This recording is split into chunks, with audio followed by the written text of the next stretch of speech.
So yeah, that's why I bought it. It was local. I didn't have to travel miles for it. It hasn't been. Whee! That's an exhaust and a speed bump. There was only 500 of these produced worldwide. It came in special two-tone paint, brown leather, and in the centre you have this absolutely amazing check material. But the car's been Z-barted from new, so it looks really straight. I suppose there's a couple of little blisters here and there. Yeah, a couple of small bits, but the main thing with this car is all of the sills underneath, the floor pans and the chassis. Everything is rock solid because it's been Z-barted. And I was with him taking an exhaust system off, and this Rover was on its side, and there I am doing it, and the scrap wagon backed up, and there was my car on the scrap wagon underneath an Audi or something. You must have been absolutely gutted. I was, yeah. I'm not a teenager anymore, so it's not going to be the shagging wagon. It will be the dog wagon. So if I go the to dogging a car, wagon. The dogging wagon, yeah. Hello, welcome back to the channel. To celebrate 2,000 subscribers, thank you so much, guys. You are absolutely amazing. We've got a special video for you. Behind these closed garage doors is a collection of classic cars, and we've got exclusive permission from the owner to take a look. It's going to be a great video. I'm really excited, so without further ado, let's get on with it. All right, where's the tea? Bruce, where's the tea? Kettle's on, love. Good times.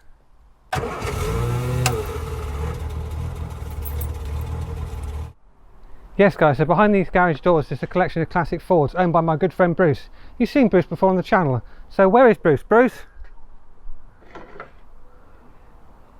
This week I shall be mostly roasting in my carport. It's hard warm in there. I didn't know you were going to do that. Hello Bruce. How you diddling? Good mate, good to see you. Yeah, nice to see you again.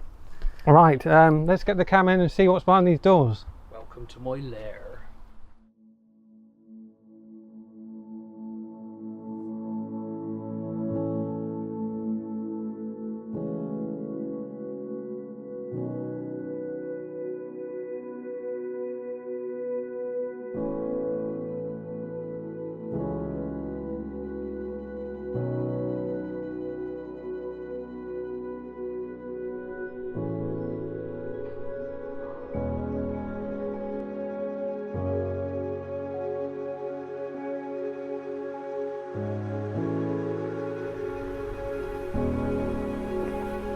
Wow, look at that.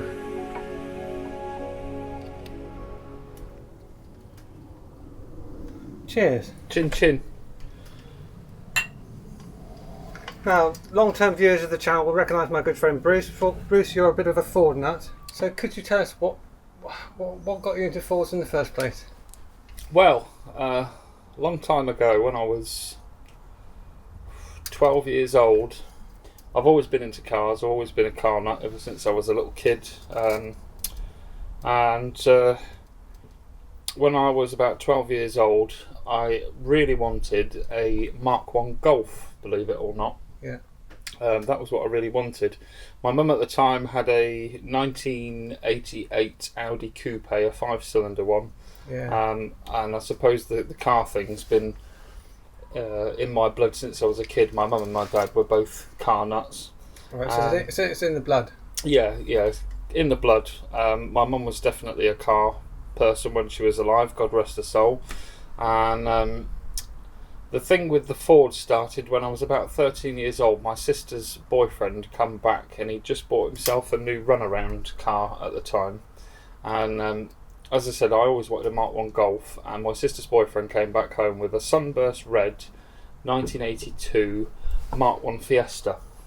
From there on, I think it was about a year later, for my 14th birthday, as a surprise, I got a 1982 Mark I Fiesta in sunburst red. The idea was for me to do this car up bit by bit and tinker with it and learn about cars, and then I'd have something to pass my test in. Yeah. So that was the idea with this car, and that kind of like set the obsession off with Fords, having had that as my first car.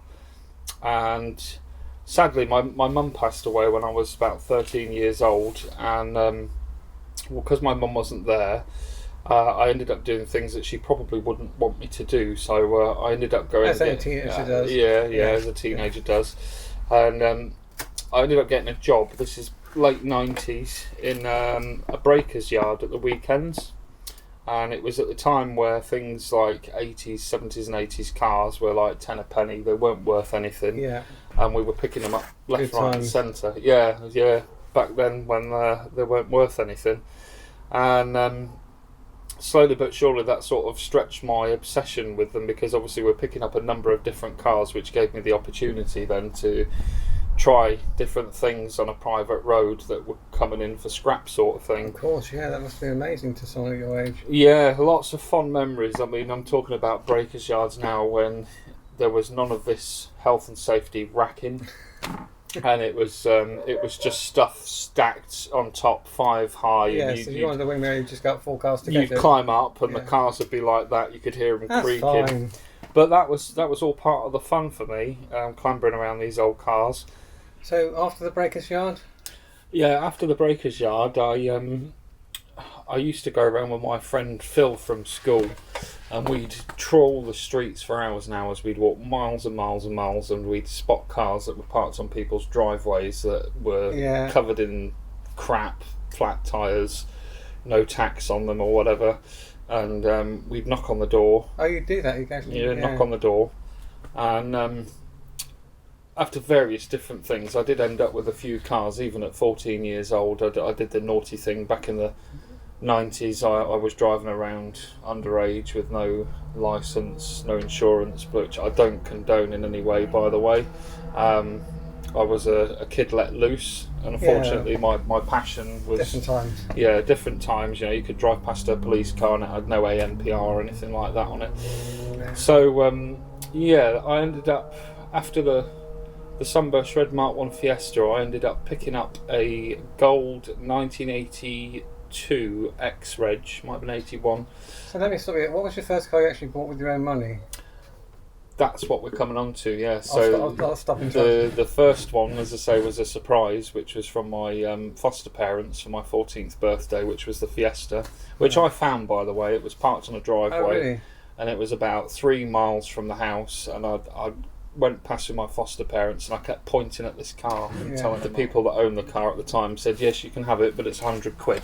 So my foster parents bought it for me, and I didn't know that they were going to buy it. Obviously, I pointed it out and fingers crossed and hoped, and it was there. This Fiesta, I had it quite some time. I'm working at a breakers yard at the weekends. I used to say to the chap that run the scrapyard, rather than paying me my full wage, pay me half wage, and I'll take parts for my car to do it up, which worked out pretty well. So I went through a stage of getting all of the bits to put on the car and swapping bits over, which is what you do when you're that age. Your enthusiasm gets you. And unfortunately, one of my school friends, also a friend, somebody I went to school with, stole the car. Oh, what? And the saddest part about it was my boss at the scrapyard that got the call to pick the car up. And I remember being in the scrapyard, and I was absolutely gutted. I was like a dog without its tail when this car got stolen. And obviously, because I was only 14 years old, it wasn't insured, so you've lost it. And then about a week later, my boss got the phone call to pick some cars up, and I was working in the yard at the time. Yeah. And I seem to remember I was with a gentleman taking off a exhaust section on a Rover SD3, the Mrs. Bouquet shape one. Yes. Because the exhausts on those tend to always go at a certain point. 200, yeah, it's a 213 or a 216.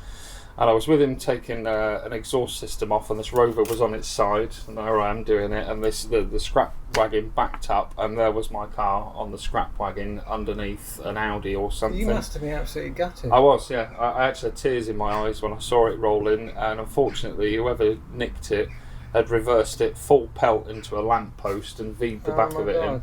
So yeah, this car had been trashed. So I think for about a week I saw my car on the top of the scrap pile with various cars on it, and it always used to be like a knife in the heart sort of thing. You always remember your first car. And even back then, was it purely Fords, or were you buying other stuff? Or? No, it was just Fords. Started out with Mark 1 Fiestas, and then I got a Mark 2 Fiesta, which was a 1986 D-Reg 950 cc, and it was a Fiesta Holiday, which I believe was like a dealer special. It was based on a Popular, so it was nothing in it at all other than No. these. It was red with like an 80s decal running down the side, and on the rear quarter panel it said Fiesta Holiday on it. So I remember that. But the first car I actually bought with my own money was the 1981-82 X-Reg Mark III Escort, Yeah. which I believe you had one of those. Yeah. And it was solar gold, and it was a 1300L. The registration plate was TCX804X. And cut a long story short, the same person who stole the Fiesta stole the Escort. What? Yeah, so that went bye-byes. So after that, I learnt pretty quickly to keep my trap shut at school. And at the end of the road where the breakers' yard was another very small garage, and there was a canal that used to run all the way down the side of this long road. And I remember seeing an Olympic blue Mark II Escort parked up at the side of a Cadillac Fleetwood limo for God knows how long. So I went into this courtyard, and this was in a place called Staley Bridge up in Cheshire. And I went into this courtyard, and I spoke to the proprietor of the garage at the time, and I asked him about this Escort, and I said, "Is it for sale again?" And he said, "Yeah, it's been sat there for a little while. It runs, it drives." It was a 1600L 4-door.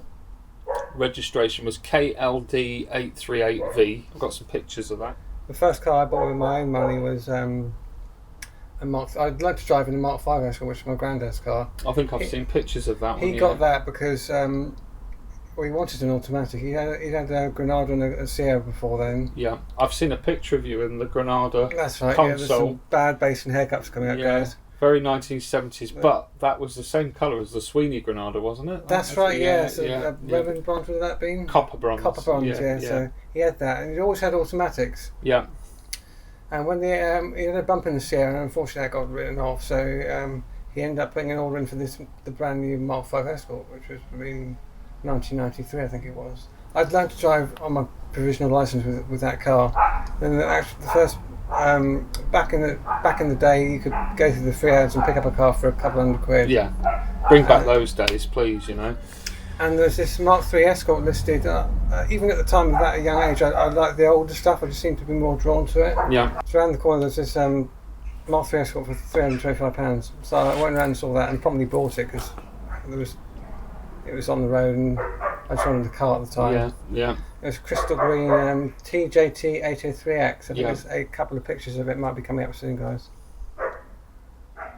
So I bought this car and I promptly got my grandparents to service it, and they spent nearly £900 with Hendy's of Bournemouth. Took it to a main dealer's. Because my grandson, it's not going to be safe for the road. You can't drive to Scotland like that. So bless her heart, she had it fully serviced for me. So I think I had 4 new remold tyres. Remolds. I couldn't drive a Mark III Escort all the way to Scotland and not have the battery fall through the battery tray on my feet. Sorry about that. Oh, the weather's on the turn, quacky. So we bought this Mark III Escort and had it serviced, and then drove it like 900 miles with a mate of mine to Scotland. Blimey, what a road trip. 2 weeks camping in fields and farmers' cottages and in the woods. There is a long-winded video. If you go back on my playlist, guys, Scotland 96, it's about an hour and a half of me, a lot younger me, quite bewildered, just driving this old tatty Escort around. We went to like Edinburgh Castle and... Marvellous. Did you have your rave tapes in the glove box? I had cassettes, oh, absolutely, yeah. So we're getting slightly off topic here, but yeah, so I ended up locking myself out of my car into some car park hundreds of miles away from home. I had to use a stone to break the rear quarter light so I could get back into my car. Are you on about the very small one on the back door? Yeah. But I kept that stone that I broke the glass with. It was on my mantelpiece for years afterwards. I don't know. A little momentum. It's a little memento. We're both no strangers to Ford, so going back to... Yeah, so the Escort Mark II that I bought, that was my first rear-wheel drive Ford, and it was the biggest engined one that I'd had, being a 1600, and I remember driving it down this private road, and it frightened the shit out of me because, sorry, bleepers, but rear-wheel drive. No, the power, because I was used to driving like little Fiestas around, and I got in this 1600 Escort and gave it the beans, and God did that thing pull. Without giving you BS, I think I've had since the age of 13 probably around 700 cars, and I would say out of the 700, I would say probably maybe 25 have not been Fords. I've had quite a few Vauxhalls from the late 70s, 80s, a few Opals, a Talbot, the Avenger, which you saw. There is a video that you go back on my playlist, guys. Chrysler Avenger. My first Avenger, yeah, I always wanted one. I bought one. Planned to keep it, and then unfortunately, my first love, a Cortina, came up for sale on Facebook Marketplace, and being a Cortina nut, I absolutely fell in love with it. I'll get Alex to show you a picture of it, but it's a factory Regency green, which is a very rare colour, and it was a 2.3 gear, so I imported that from the Channel Islands. It was a Dagenham built car, so it was a UK spec car. So unfortunately after 2 weeks the Avenger went, but I did like the Avenger. So I've had a few non-Ford cars, but I've always gone back to Fords because I think it's just ingrained in me. I know how they work. I know how brilliant and easy and simple they are to fix, maintain, or restore or maintain. Unfortunately, the time has now come where things like this Cortina, which I've had for nearly 16 years now, this one. Yeah, I'll have a good look at that in a moment. 16 years ago, parts were more plentiful, body trim and things like that. But as time's gone on, parts for these cars now, especially Mark III Cortinas, are astronomical. Trim parts, etc. But the great thing about it is they're fitted with the Pinto engine, which was used from 1970 to 1993 in the Sierra, and anything mechanical you can get no problem. So if you're looking to get into an old Ford, if it's got a cross-flow engine or a CVH or a Pinto engine, the parts are plentiful, and the Pinto engine in my book is still to this day one of the best engines ever made. It's so easy to work on, it's so easy to get a little bit more power out of it without modifying it, just by setting it up right, and they're such a strong engine. I think when I drop dead I'm going to have my coffin in the same shape as a Pinto rocker cover. I just love them. I think they're brilliant engines. So again, I think like spares, like you said, talk about the price of spares and price of bumpers and wings, for example. Well, new old stock genuine Ford wings for Mark III Cortinas, genuine Ford ones, very, very seldom come up. But if they do come up for sale, I've seen them for £650 a wing. But they just don't come up. Bumpers, for instance, these rubber mouldings, they can go for £160 on eBay for a used rubber moulding. You end up collecting a huge amount of spares, and I'm guilty of that. Yeah, bit of a mess. It becomes to the point where my loft is full of trim, wings, dashboards, you name it, there's stuff in the loft. My shed is packed, absolutely packed with spare parts, headlights, grills, bumpers. My progression really with the Cortinas, so I said I've had Fiestas, Escorts, I've had Orions, Sierras, Granadas, and then I finally bit the bullet when I was 18 with the Cortina thing.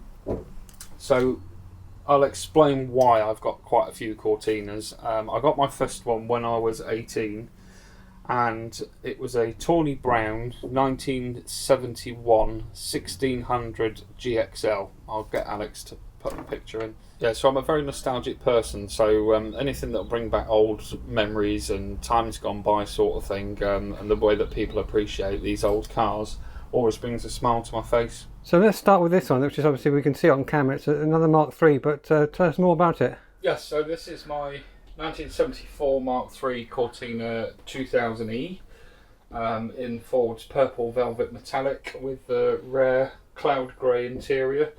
As I said before, I've had this about 16 years or so, this one, and it's definitely a firm member of the family. Lots of memories with this car, and it's just a really good car. I bought it with 42,000 miles on the clock, and it's now just over 51,000 miles, so it's still quite low mileage. So being a 2000E, it is the top of the range model, which replaced the GXL model before it, and these came out in 1973, the 2000E model, which was when the GXL was phased out. So being a facelift one, it's got the later dashboard in it. But as I say, yeah, being the E model, it's got the plusher interior with the wood cappings and the deep pile carpets and what have you. As I say, yeah, it's a firm family favourite, this one, so I shan't ever part with this one. It's definitely one of my favourites. So yeah, we've had this one some time. Regards the work that the car's done, as I've had it a long time. It was repainted a number of years ago because the paint on it wasn't great, bearing in mind it's a 74 car, so it was quite old by the time I got it anyway. But other than that, all the upholstery, all of the bodywork, everything that you see is original, so it lasted pretty well. So fantastic. Yeah. And then we come to this little one. Yeah, so this is a 1981 Mark 1 Fiesta in Atlantic Blue. It's a 1.1L and it has a matching blue interior. I bought this last year from a chap that I sold a car to. I sold him a crystal green Mark 1 Fiesta, and he was telling me a lot about this car that he had in his garage. It was a complete car when he bought it. He used it for a number of years, and then he set to work with the body shop to get them to repaint it. They were going to repaint it red, believe it or not, and that was to replicate his first car. And of course he bought the green one off of me, which had all been done and it was on the road, and he'd seen the work that I'd done, and he kept asking me, buy this car. So I think after about 8 or 9 months I finally agreed to buy it, and I went down to Plymouth with a trailer, and it was a bare shell sat on his driveway under a cover. There was no suspension in it, no steering, nothing. So I think I spent about 6 hours that day on his driveway, which was on an incline and on gravel, emptying boxes out from his garage and putting it so it would roll. And here we are with it now. So in the time that I've had it, I've put another wing on that side, which was a good used wing, which funny enough came off the car that I sold him, and it was one of the original wings. So that's a bit of a story with that. So at the moment I'm in the process of just prepping the engine bay to paint the engine bay, and then we're going to put the engine and gearbox back in it and get it rolling and moving, because it's never done that under its own power. But thankfully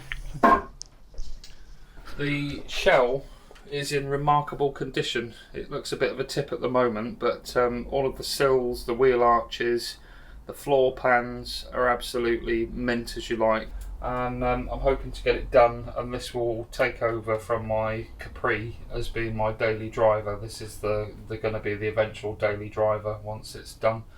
So I think, I don't know, 3-4 months I should hopefully have it in a state where it's very close to seeing the road. It'd be good to get it done really, because all it's done is sit under a cover outside since last year, so I've only just recently got it in here, so I'm just sorting out bits and bobs. And that will be hopefully on the road next year. So now the weather's cooled down, because it's a bit of a sweat box in here, I can set to work on it and get it back on the road and putting some miles on the clock. And then we come to this one, and this is quite a special, it's quite a rare car, isn't it? Yes, so for those of you who don't know, this is a limited edition car. It is a 1981 Mark II Granada Chasseur Estate. Now, the Chasseur Estate model, there was only 500 of these produced worldwide, and it was to celebrate the 1980 Olympics. Wow. So it came in special two-tone paint. It had a leather and a check upholstery, which I'll get Alex to show you in a moment, which is absolutely magnificent, the upholstery. And they also came with matching brown leather luggage cases. There was 4 of them in the boot. It's got a brown roof lining, which was only exclusive to this model. Sort of upholstered door seals in brown. So really going for brown then? Brown was the theme, yeah. Brown on brown. It's funny how your tastes change, because I never used to like brown, and as I've gotten older I absolutely love a brown car. Well, don't we? I can relate to that. Yeah, I love a bit of brown. So it all depends on, for me, the shade of brown, because some are more pleasant than others, and this is actually what they call Roman bronze, so it's a metallic paint. It doesn't belong to me, this car. This friend belongs to a good friend of mine in Southampton, and this has got a long story behind this car, but basically it's been rescued and I've been given the task of restoring it and getting it back to where it should be. So I'm currently in the midst of doing that. So far we've fitted new wings and a bonnet. The doors are being repaired at the moment. So I've painted this part of the car, and this is currently in a state where it's been wet flatted, ready for some polishing, but we haven't touched the wing yet. So this is work in progress. But as I say, this is an exceptionally rare car, and as far as I know, there is literally 4 or 5 of these left in the UK. Wow. I think Wow. Johnny from the Late Break Show did an actual That's video, right, yeah. and there was one in a garage that he pulled out, so you go and have a look, and that was more complete, and it is, for its time, it was such a magnificent car. The Granada, as I say, I've had a few. The ride quality is superb. It's got the trusted V6 Cologne engine in it, and they came with power steering, electric windows, air conditioning, electric seats, central locking, you know, all of the goodies for that time. And they're such a good car. It's such a shame that they're sort of dwindling in numbers. A lot of them unfortunately have been banger raced, so this is a really rare survivor. It's actually a very sound, solid car. It just looks obviously at the moment worse than it is because of the state of restoration stage that it's at, but maybe once it's all done we can feature this and show it as it Absolutely. is now and what it's going to look like once it's done. So Fantastic. if you want to come and have a look, Alex, I'll show you these seats for the viewers. They are absolutely magnificent. So it's brown leather, and in the centre you have this absolutely amazing check material, which was only fitted to the chasseur model. That's similar to the sort of Recaro patterns you would have had in seats in the CAPRI. Yeah, it's very, very similar of its time, but I just think it adds such a beautiful bit of character to this car. Absolutely, yeah. So we kept them covered up. Luckily, when my friend Paul bought this car, it actually came with a complete spare chasseur interior, which how you'd find one of them, I do not know, because I know how rare these cars are. So to have 2 interiors come with the car has made life much easier to swap bits and make it as good as it can be. The lighting might not be great, but this is a Mark IV Cortina. This is a 2-litre gear from 1977, and the colour's called Hawaiian Blue Metallic, which on a Cortina is exceptionally rare. You often find it on Mark I Granadas, late Mark I Granadas, some Capris, Mark II Escort gears. I've seen a couple in this colour, but I've never ever seen a Cortina in this colour until I bought this one. So this has done 46,000 miles from new, and it lived in central London, 2 streets away from Tower Bridge, all of its life. So being a central London car, it's missed all of the muck and the debris, and it's survived absolutely amazing. There's no rust at all on this car, and it's got a perfect blue velour interior which looks magnificent. So maybe one day we'll get this out and show you this on the channel. So this car's actually been on my channel a couple of times in the past, guys. I'll put some pictures up now. I think you and I went to a couple of shows last year in it. Yeah, well, it is a running driving car. It does go out, but at the moment it's been retired for the garage while I sort everything else out. But it is in very fine fettle. She's only done 46,000 miles, and it is an early Mark IV, so it's quite a rare survivor. But once you see it out in the flesh, you'll see what a stunning car it is. It really is a lovely one. So we'll save that for another day. Yes, it's a Ford Capri, the car you always promised yourself. It certainly is, yes. So at the moment, this is my current daily driver. I've had this car for 2-3 months. One owner car. It's a 1978 So it's a very early Mark III. It was used overseas for the first 2 years of its life, and then when it came back into the country, it was issued with strangely enough, a V plate, which is 80, but it is a 1978 car in Jupiter red, and it's a 1.6 GL, and this car has definitely cemented my love affair for the Capri. I've had a couple in the past, but they weren't road going ones, and this one is actually on the road, and in 2 or 3 months I've probably done about 2,500 miles in it. And it's just such a wonderful car to drive. I absolutely love it. It's very precise on the steering, the gearbox is lovely and sweet. Everybody remembers a Capri, and there's no mistaking it for anything else other than a Capri. So everybody seems to love it when you're out and about, and I certainly love it. So I just look forward to getting it into a much nicer state than it is at the moment, although it's very presentable. Yeah. I'm quite fussy with cosmetics, unfortunately. That's just how I am. No, we'll do a proper road test on this at one point. We'll do a proper road test, and I promise, I might get my Bodie wig out and my flares. I've got Gotta be done. Flares, so we might do a dress up for that. So if I look like a twat, I do apologise. It's just for fun. Right, so this is the car I've been looking forward to going for a road test in. Are we alright to go for a drive? Yeah, as Gene Hunt would say, let's fire up the Cortina. I don't think he said that. No, it might have been Quattro, but in my mind, it was definitely. Let's fire up the Cortina. Yeah. So, Bruce, what made you buy this particular car? Well, I suppose you'll remember a few years ago, I had a road trip to Scotland with my friend Lewis. Yeah.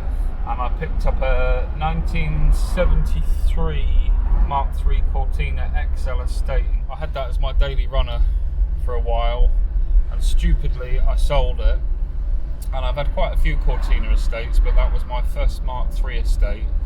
And out of all the estate cars at the time, for me, the Mark III Cortina estate is such a shapely car for a mundane family vehicle. It was my favourite, and I regretted ever since selling it.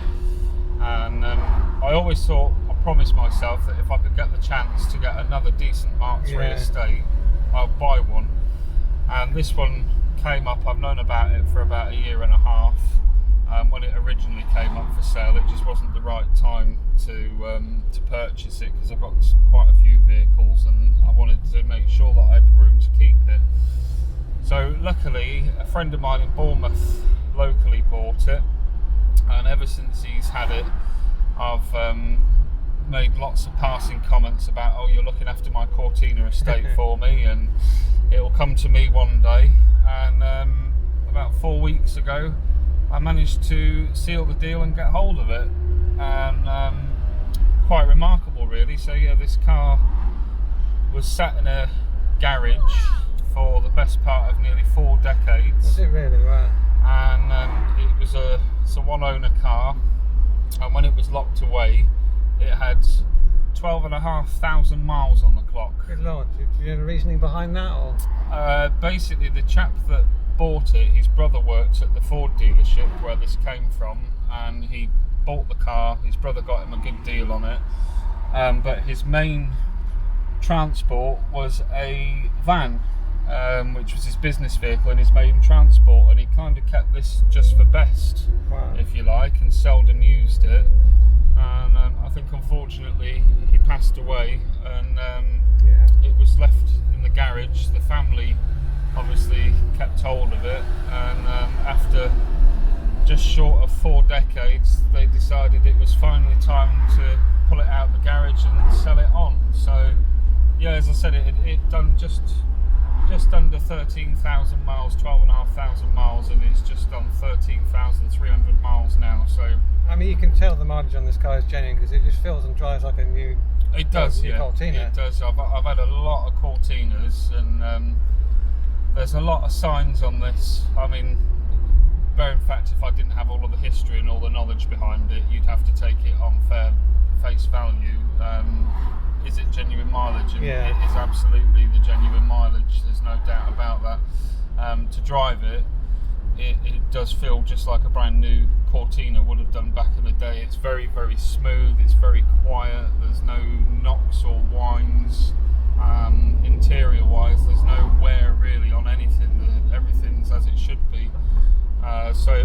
basically a dream come true to get hold of this, and I think it was nice that it was an XL model, so it's got a few nice little bits and pieces inside, wood dashboard, a rev counter, optional extra cloth seats as opposed to vinyl, which on a day like today I think we're both very grateful for, because it is a tad warm, and we all know what getting in a hot car with black vinyl seats would have been like back in the day. You would have burnt your arse cheeks off. I remember going out on the road test on the Chrysler Avenger, and that yeah, oof, that was hot. That was bloody hot. That had vinyl seats, and yeah, that was a little bit toasty. But say cloth is a nice thing because it is a little bit cooler.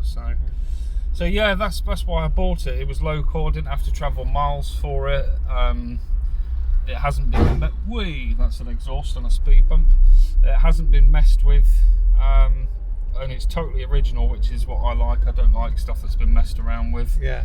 And basically, to get a Mark III Cortina estate, his estate cars were just used and abused, weren't they? They were workhorses. To find an example of this age now in this condition, it's getting hard and hard, isn't it? Yeah, I don't think you'll find another one with this mileage on it, in all honesty. It's got to be probably the lowest mileage estate there is left.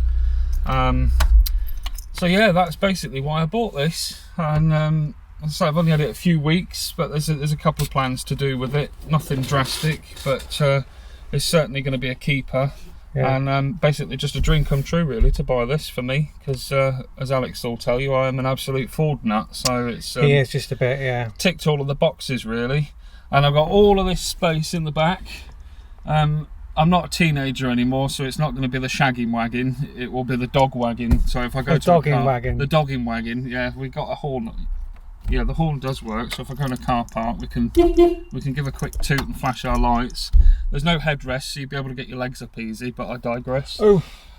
So yeah, if we go to car shows and what have you, we've got two dogs, so we can put them in the back, and it just serves its purpose really. But I just love estate cars, they're so practical. And I think something from this era that survived so well is quite unique, so I'm chuffed to bits with it. Yeah, really happy with it.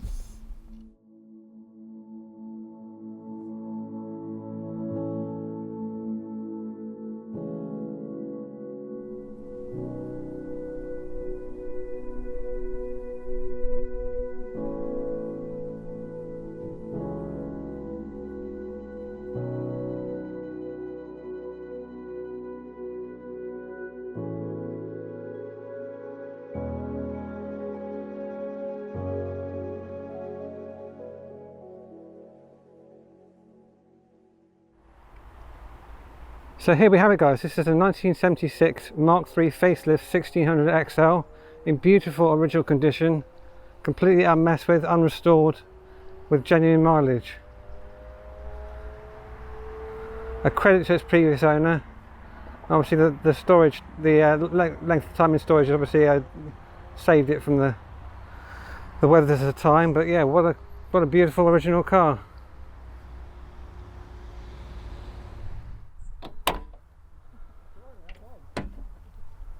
And what an interior, and of course of its time.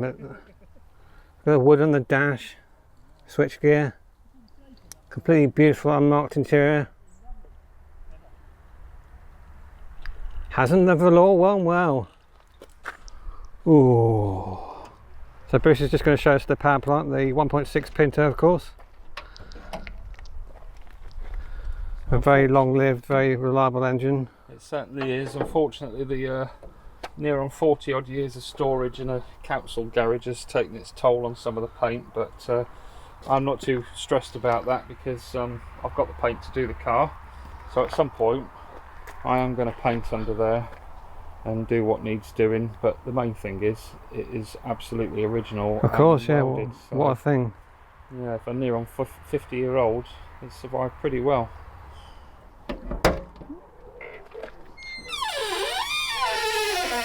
Acres of space, so you could get at least 6 Americans in there. I don't know why I said that. Oh, look at this, guys. In there is wow, look at that. Still a brand new, unused hubcap. What a find. Maybe Toolkit, yeah. Toolkit in the Absolutely back. immaculate. It's funny because all of the opening things on this car, the doors and even this, they're still quite stiff where it just hasn't been used. What's an example?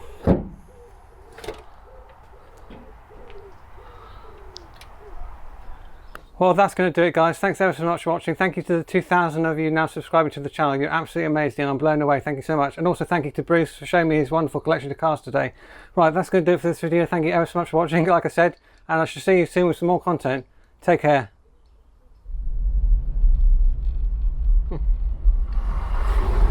Didn't expect to see that today. Like being back in 1976 again, isn't it? What, can you smell that?